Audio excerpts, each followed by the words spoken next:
Hey cryptos, hope you're having a fantastic Monday. I'm G-Bonix and thank you for joining me as I spread awareness about crypto, blockchain, and Bitcoins. I have some stories that I want to share with you today, so let's just jump right into it. Bitcoin price surge is making hobby mining profitable again. Solis never imagined the Bitcoin mining equipment he bought in February would have already paid for itself, and on top of that, made him money. Solis is the president of Solis System Corp, a company that developed an EMV smart card for electronic benefit transfer for the Federal Assistance Program, Women, Infants, and Children, WIC. While attending several conferences last year, Solis was unable to ignore Bitcoin. So he decided to experiment with the technology via mining to get a better handle on whether the technology could be used within his company. Solis bought a Bitmain Antminer S9 on eBay for $2,400. As of this weekend, Solis has mined 1.01 BTC worth a little more than $2,584 in his Bitcoin wallet. These gains though are particularly interesting in that even last year, individual hobby mining wasn't profitable anymore. Individuals with just one or two miners could compete with the companies mining Bitcoin using large warehouses full of servers dedicated to the task and seeing lucrative returns as the price rose. But that was with the price below 600. With electricity costs and mining pool fees would take a person more than 500 days to break even on their Bitcoin miner investment.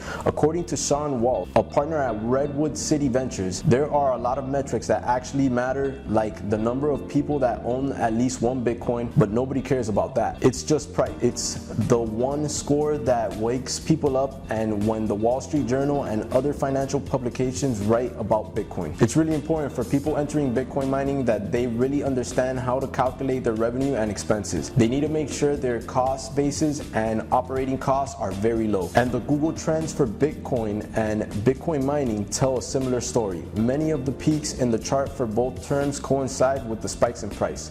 Yet it's not only the price per Bitcoin that's luring in new Bitcoin mining hobbyists. According to Wall, while Bitcoin transaction fees were relatively stable for a long time in the past couple years, those fees have seen an uptick. So what do you guys think? Would you personally mine Bitcoin? Do you think it's profitable? I'd love to hear your thoughts in the comments down below. Next is a story analyzing Ripple. Ripple's XRP giving the third largest cryptocurrency a second look. Before Ripple, and in fact, before even Bitcoin launched, Ripple Pay was a peer-to-peer payment network created by Ryan Fugger around 2004. This old website, which for some reason still exists, explains it in very simple terms. In a nutshell, Ripple Pay allowed users to issue and swap credit between network participants that trusted each other. Think of it as an online equivalent of someone writing a post-it note good for $50. Then signing it, if you trusted whoever signed that note, then the note would be worth $50. It is simply an IOU, a concept that forms a basis of how banks operate and create fiat money. In the real world, it is much easier to create and swap IOUs or post-it notes between trusting individuals than it is to design a method for cash payments. With cash payments, you don't rely on trusting each other. You exchange something of value. Instead of accepting a counterparty risk, the parties need to trust the value of the object they exchange. So you need some kind of store of value that can't be easily counterfeited, something like gold or banknotes, although technically the latter is an IOU, only that issued by a bank. It's very similar when you try to digitize it. Ripple Pay as a payment system was a much simpler problem to solve electronically than a digital system like Bitcoin.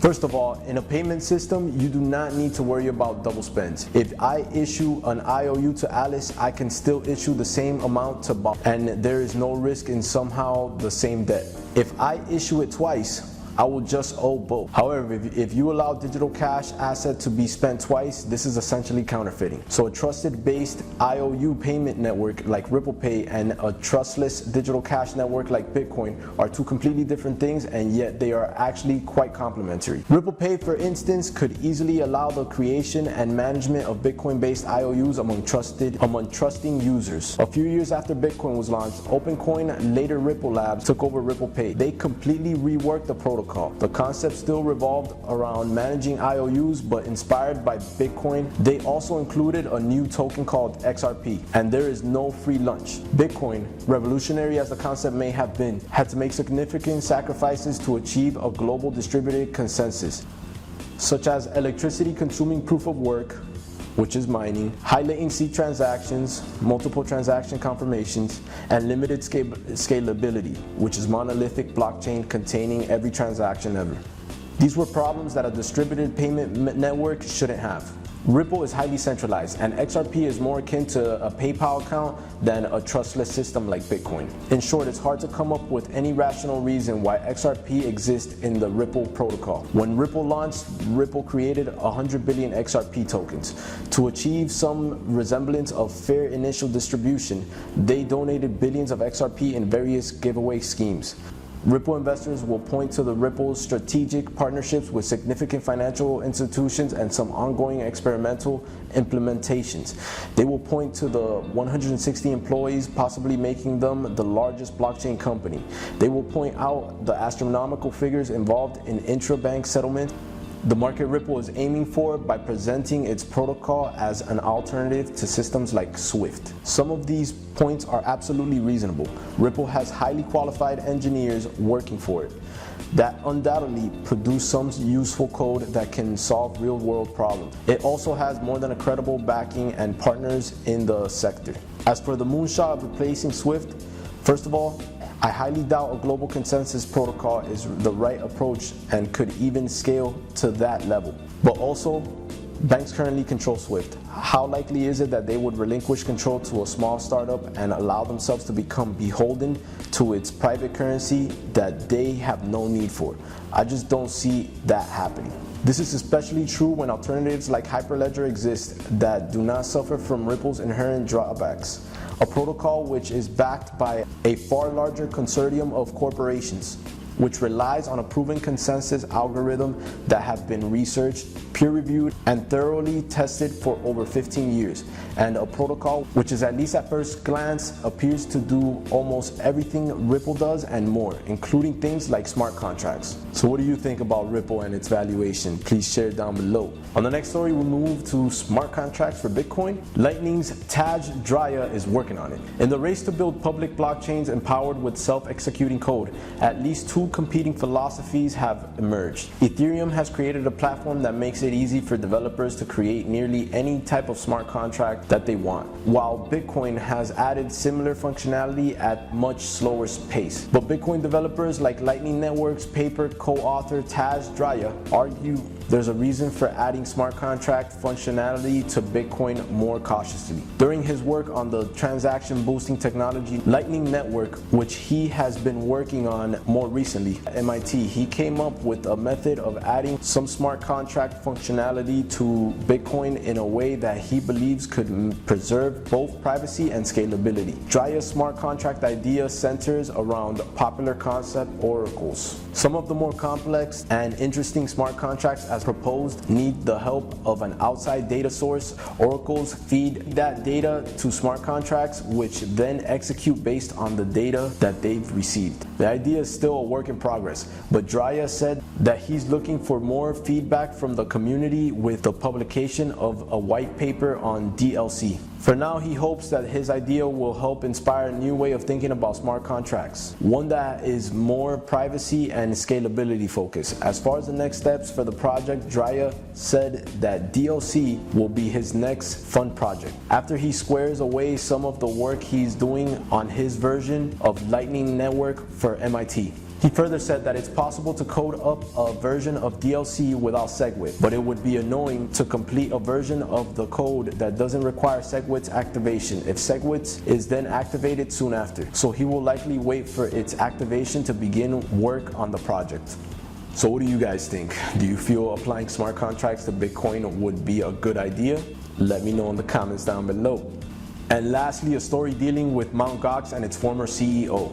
Next week, the notorious Mt.Gox CEO Mark Capels will be going to trial for the missing Bitcoins lost on the exchange back in 2014. 850,000 BTC was removed from Mt.Gox trading platform, and the later Capels allegedly found 200,000 BTC kept in cold storage. Capels will face the Japanese court's decisions concerning the rest of the $1.6 billion worth of BTC gone missing. Back in October of 2015, Mark Capels was arrested for allegedly exploiting the Mt.Gox record books, and Tokyo prosecutors accused CEO of embezzling funds. According to the regional reports at the time, Tokyo police initially arrested Capels for moving USD 100 million in yen to his bank account. account. Further, many well-known Japanese publications such as Yomiuri and Yihi detailed that Capels lived a posh lifestyle and had solicited several women whom he met at venues that offer sexual services. A few weeks prior to Capels' October arrest, the former Mt.Gox executive also was caught moving $166,000 worth of yen to his personal account. A year later, in July of 2016, a much thinner Capels was released by posting bail to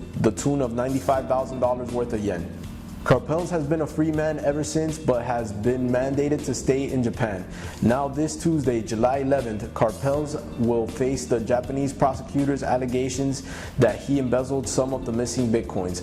According to his lawyer, Kiichi Linu, Capels plans to plead not guilty to the charges against him. He is keeping calm as the trial gets underway, Capels' lawyer explained to the Associated Press. Capels has been very vocal on the Mt.Gox subreddit forum and Twitter since his release, even speaking about the possibility of Mt.Gox becoming solvent due to the Bitcoin rising price on the Mt.Gox insolvency subreddit. Prosecutors will investigate Capels' assets and lifestyle before and after the Mt.Gox bankruptcy. If any manipulation is found, Japanese laws may not be so easy on Capels as the country has a 99% conviction rate. Further, the trial comes at a time when the blockchain surveillance company Chainalysis explained to a group of US senators that they know the destination of the missing 650,000 BTC. Chainalysis was the official investigators in the Mt.Gox bankruptcy case, and the destination of those coins is definitely known. Chainalysis co-founder Jonathan Levin said this past June. And that's going to end it for today, guys. If you'd like to read further into anything that I covered today, links are down below in the description. If you like anything I covered, hit that like button, please. And if you're new to the channel, please hit that subscribe button. Thanks for joining me, and I'll see you in the next video. Peace.